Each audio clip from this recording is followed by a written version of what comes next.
I'd like to welcome everyone to our Why Voice Matters. This is our second show. We recently had a show with Luke and a couple others that talked about the importance of the voice for men specifically with deeper voices.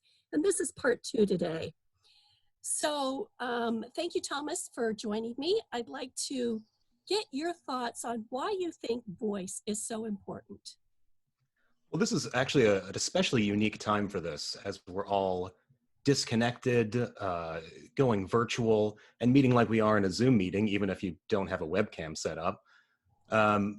Voice becomes that much more important to sort of run these sorts of meetings, to command them.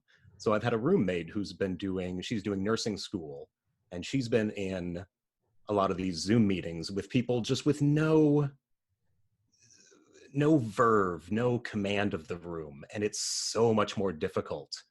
I mean, we've all noticed that. We've all taken a class, like a math class, with a guy who's just boring and going through the facts and, lacks that sort of ability to control a room with your voice, which is so important for keeping things on task. And like, we're all meeting virtually, and, we just have to make that much more effort to engage. So when you have that authority and that way of speaking to people that makes you listen, it just makes everything a little bit smoother. And that's kind of just my thoughts on this current situation right now. Absolutely, Thomas. I couldn't agree more. The role of emotion in our body and reflecting that when we speak is so critical. And if we're bored by a Zoom meeting, our ability to convey a message that might be critical is diminished. And so this covers employment, covers social situations. One of the things I was wondering about is how you feel about your voice in general and being able to relate to people yourself personally. Well, I'm going to pull in a little bit of work experience. So I've worked as kind of a fine dining waiter for a number of years. And, you're going out, you're spending, to be honest, like $500-$600 for 2 people sometimes. And you kind of put yourself in the hands of someone who knows what they're talking about with caviar and truffles and champagne. And so immediately, like, you sit down, you're here for a nice time. And then somebody comes up, "Hi, how are you guys? Welcome in." And, immediately, like, I see this with some of my coworkers, and I talk to them about it. And, you just have that drop off of confidence. I'm in a job where I'm making first impressions constantly, like all day long. And so, coming in with confidence in your voice, in your demeanor, with that sort of authority, which I tend to have a little bit of a natural gift there, I hope. It just really kind of sets the tone. It sets the tone in every first impression that you make, because there's just so much you can tell about someone just from the first time they open their mouth. And some of that is, prejudiced. You might think that someone with a Southern accent is less intelligent, or you're not taking someone seriously who doesn't have a strong grasp of the English language, even if it isn't their first language. But there's just so much in that first impression that you can't get back. And the voice is just such a big part of that. And that reminds me of the research that was done that talked about how the importance of voice, excuse me, I have some allergies going on here. And talking about the importance of voice and how 65% of what we say is actually through our emotions, our body language, where 38% of that communication is through the voice and only 7% is through words. And so that comes to your point that now we're in an arena where voice is what carries us even more so than our nonverbals. So what tips do you find are helpful in being able to have an authoritative voice, as you said? I think it helps to have a good sized vocabulary, because that's one of those markers. You can tell when someone is like using, my favorite term is $5 words, just for the sake of sounding smart, versus someone who has an actual mastery of the sort of the concepts and the lexicon.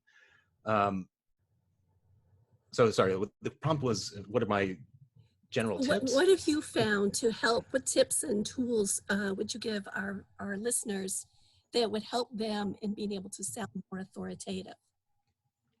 A lot of that is understanding your audience. I mean, you're going to use a different tone of voice to interact with a cashier than you would hopefully at a job interview. Um, I think authority comes from knowledge. It comes from having a mastery of the subject that you're talking about, and I think that that just comes through a lot. You know, when you're practiced, there's fewer pauses. When you ask a question, you immediately have an answer, and it's that sort of that timing that really contributes a lot to the other person's impression that you know what you're talking about, and then you can speak with that authority. It's just about establishing that trust. So to take it back to sort of my personal experience, I wait tables. You know, if somebody asks me, you know, why does this Wagyu beef steak cost $135? And I've got a 60-second spiel ready to go about traditional Japanese methods of raising cattle and marbling grading. All of a sudden they're like, ah, yes, this person knows what he's talking about. And if he says the caviar is good, I'll probably have that because I trust him now. So it sounds like there's a combination of expertise and detail, as well as being able to express that from a place where you feel confident also. Yeah, exactly. And I think the knowledge base, when you're talking about a subject, uh, it kind of naturally translates to that confidence and to with that the authority. Yeah, absolutely. You know, one of the things that's puzzling is how some people are able to maintain strong vocal quality even into their later years, whereas other people are not able to do so. One of the things that is interesting to look at is how the voice actually works. So, the voice box and the respiratory system, they all power the voice. And the larynx actually can become thinner and the cartilage can calcify as people age.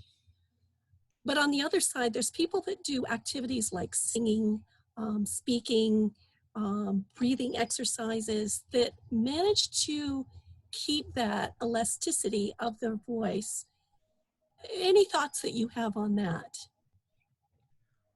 Well, I don't think I've encountered a ton of that um, just yet. Um, but I obviously someone who speaks a lot more and is using those muscles. Um, Someone who's in a job where they're speaking all day, you're in meetings, you're talking constantly, you know, it's all going to help with that elasticity as long as you're doing those exercises like any other set of muscles in the body.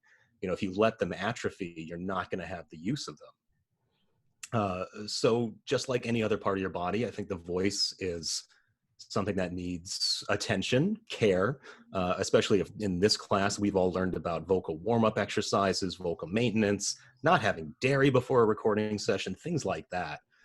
So there's lots of different steps you can take, just like you would take care of uh, any other part of your body or yourself or your mental health. There's just some maintenance that can always be done. Absolutely. Are there any other tips that you would like to give to our listeners that would help them as they move forward with having more authoritative voices and being able to make a difference, not only in their employment, but also in their personal relationships? It's finding that personal confidence. For me, it's usually when I've researched a subject and I feel good about talking about it. Uh, for some people, it might be an issue of their interpersonal relationships, that they feel like they've got more power in the relationship, or if they're more timid. But it's all about reaching that level of comfort. Um, so, you know, obviously you want to take care of the voice like we talked about, because if you come out with a scratchy voice, that's immediately, it's not just a hit to to the other person perceiving the authority, but it's going to be a hit to your confidence. If you're not confident in your own voice, your strengths and weaknesses, then immediately you're a step behind. Um, but it's about being prepared if you're going to go in front of people. knowing what you're talking about. You're going to a job interview, you've researched the job, you know the sorts of questions that are going to be asked. Um, or if you're working at a restaurant, you know exactly everything you're selling and where it's coming from and why people should have it. Um, so every situation is going to have a different knowledge base of what you should know, why you should know it. But it's just entering that situation, knowing you've taken care of your voice, you've taken care of the knowledge, uh, and that confidence is just going to automatically translate to a more confident, authoritative voice.